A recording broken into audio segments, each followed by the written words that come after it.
So we have some guests here, so welcome.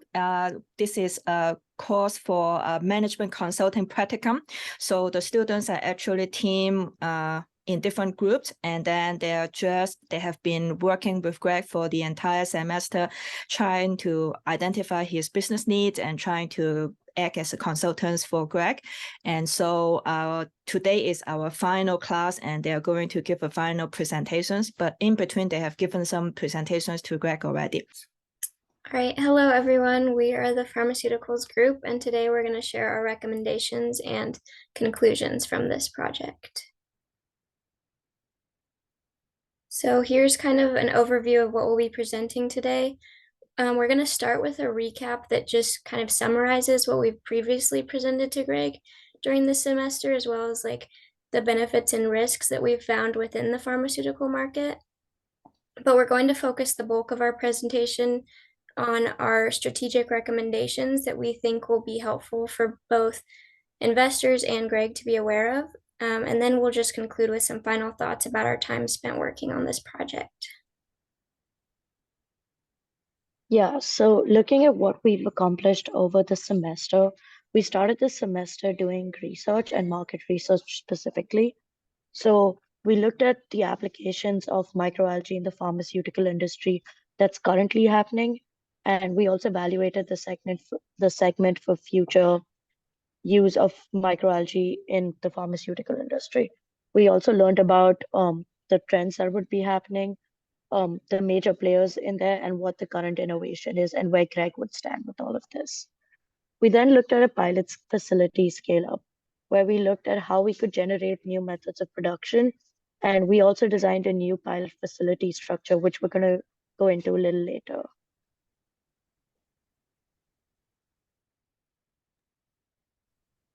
For the piloting research that we did for the second half of the semester, we took a deep dive into the necessary research for piloting. With that said, we gave recommendations for the piloting processes in order to maximize the productivity. What we researched on was for the best bubble size and the flow velocity to determine what would encourage an optimum yield for the algae growth. We had also conducted financial planning for internal use, as it is useful for this data to be shown to you guys. Digging into specifics, we had created a customizable financial document for Avari and observed and analyzed cash flow forecasting details that were on a month-by-month basis. Now we're going to jump into the pharma overview and talk about the benefits and the risks that we learned throughout. So talking about pharma benefits, we see that it's a highly tractable market. The microalgae is known to have applications in pharmaceuticals as well as all the other industries we've spoken about. But when we look at pharmaceuticals, we see that a lot of major players in this industry are open to using microalgae. When we also see tangential applications. So pharma companies are directly related to healthcare and biomedical markets. So therefore, microalgae has a way, an opportunity to enter those spheres as well.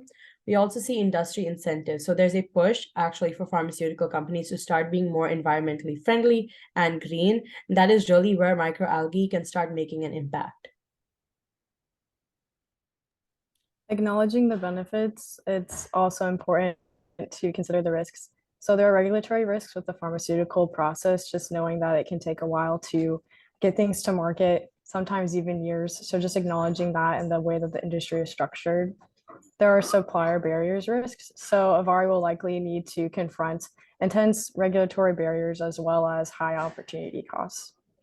Lastly, there are current pilot plan risks, and this kind of goes with the timing of the marketing, but we may need to pivot based on how the market trends kind of go and how the way what we are doing might change based on how the market is evolving. So just to adapt to that and changing our production methods. Yeah, and after that kind of whirlwind of a recap of the work we've done, we wanted to get an overview of kind of how we framed our look into pharmaceuticals, and from there kind of give the book, obviously, kind of what else we wanted to provide to Greg as he's kind of getting ready to really see where his business is going to go and pitch that to investors and potentially kind of rethink his own brand. And so I'll kind of go over some of our recommendations in that sense. So the first one we said was that we really thought it would be a good idea to pursue biofuels as a supplier. So this kind of echoes what the Ag Aqua group was saying. Transforming Avari Labs into an upstream producer is really what kind of, again, we thought we definitely agree with that. And while it might be counter to what the biofuels group said, we think that because of the barriers that they proposed for pursuing biofuels as Greg himself, we think that while their kind of reasonings were high entry cost, barriers to entry, we think that if Greg were to enter this market as a supplier, that he could kind of overcome those issues. And we think that's because, for one, Greg already has a really fantastic connection with Purdue biofuel applications that are already happening there. And so as he kind of goes and establishes his brand, this is a really strong point of experience. And being able to say that you've been a sole supplier to Purdue is a fantastic industry connection that we think would be really good to advertise as just something that to be a part of Greg's brand. Additionally, kind of contrasting what we've talked about pharmaceuticals, the market timing is really good here. We think that biofuels, like the biofuel group was saying, it's kind of the market's receptive right now, and especially contrasting to pharmaceuticals, the regulatory timeline is much shorter. And as well, so something that we noticed when we were doing research for ways that Greg could pilot his microalgae growth in the new facility, and kind of those specifics like Mac was mentioning, the bubble size, the flow velocity, we found some really good resources that we've previously presented to Greg as far as recommendations based on that research. But what we found was the research is kind of already trending towards biofuels. A lot of those maximizing productivity with algal growth was focused on generating higher lipid values. So those higher algal oils is kind of the end goal of a lot of research that's out there right now. So we thought that was kind of a good trend to see, and that's kind of why we were tending towards biofuels rather than pharmaceuticals for this recommendation. Another recommendation that we thought would be really important for Greg to keep in mind as he's kind of reframing his brand potentially as he's pursuing investors, really highlighting the production flexibility of Avari's product, which it was something that Greg mentioned several times throughout the semester. The idea that his microalgae can be produced in a variety of kind of formats, whether that's dry powder, a paste, or a slurry. There's kind of, it's really flexible across the production timeline. And so we think that that would be something that would be amazing for Greg to highlight as part of his brand. It creates a really good image for Avari as if they do decide to kind of become the supplier of microalgae, a wholesaler. It shows that they're able to adapt to customer needs, and whether that's in different industries or one specific one. Like I kind of mentioned before, if they're becoming a wholesaler, it does kind of provide a wider array of industry segments for them to provide to. And the last bit, just kind of what Greg has produced so far as kind of fish food.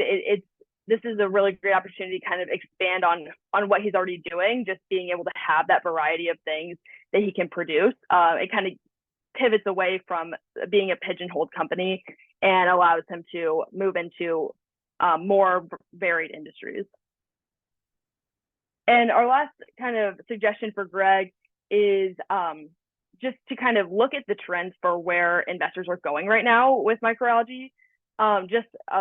Even a quick look at news and investment news shows that something that's very common for microalgae firms that are being invested in now is their emphasis on environmental and sustainability aspects. So these are these are news articles describing algae companies that are in a variety of segments, whether that's biofuels or nutrition or food, and they're being invested in. And what's the common thread is that they're really focused on environmentally friendly aspects of their brand, that sustainability is a huge goal. And we think that this is a really crucial aspect of Greg's business that already exists. And if he were to kind of highlight this a little bit more and make this kind of a central part of his brand, this would be a fantastic way to kind of expand his customer base and really appeal to a wider audience.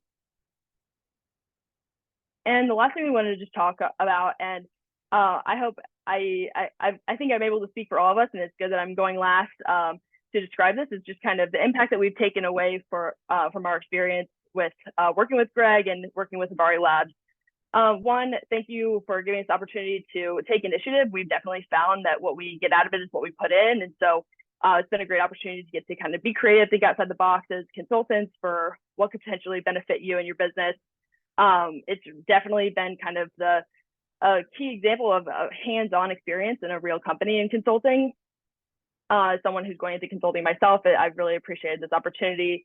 But beyond that, I think something that's been fascinating is being able to look inside an entrepreneurial endeavor, seeing someone who has their business and seeing where they want it to go. It's been a really great experience. And also, we appreciate your willingness to answer questions and ability to make time for us at all, any hour of the day, as you said before. So we appreciate that. And we're thank you for listening. Happy to take questions now too.